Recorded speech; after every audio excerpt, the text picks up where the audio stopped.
Alright, so talk to me about water. What about water? You're not going to have anything to drink in the future. You're going to have to drink Gatorade.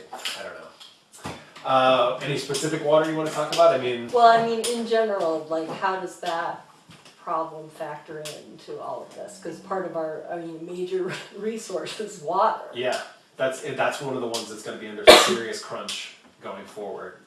We get water from a number of different places. So a big one is from winter runoff on mountains and hills and that kind of thing.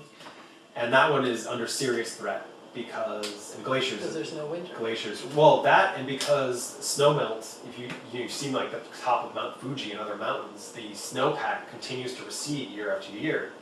And if there's no snow up there, it means there's no water down here. Mm-hmm. So the more temperature goes up, the more that rivers and streams that run, that basically flow because of snow melt from high up places, rivers and hills, they just dry up. And when that happens, and even when that doesn't happen, people get a lot of water from aquifers, underground aquifers. And that's good, it's good water. The problem is one, it's hard to estimate how much water is down there.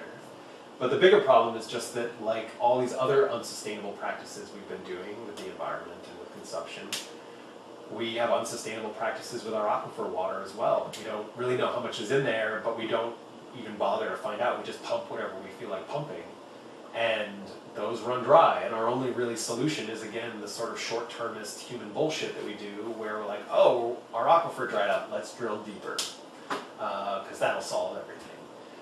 Everybody takes what they want from a river, right? There's no rules that say you can't go up to a river and take a bucket of water out and bring it back to your house. And there's no rules at that scale either, where you can't say, okay, I'm next to a river, I'm going to dig an irrigation ditch and irrigate all of my land. And water is finite. I mean, you go to the Nile River, if you dig one irrigation ditch, you don't notice any impacts downstream. But if you dig 1,000 of them, there's no water downstream.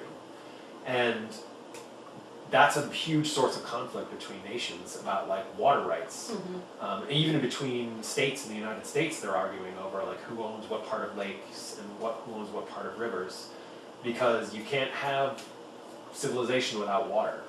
That's one of the big issues on the table in Gaza and Israel, is just who owns the water and who gets access to it and that sort of thing.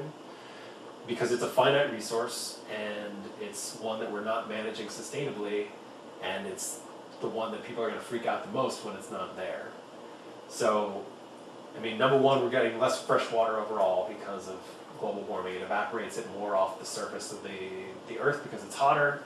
We don't get as much in the rivers and streams because we're not getting it from snowpack up in the mountains, and we're not managing our aquifer sustainably. So it's going to be a really tight resource going forward.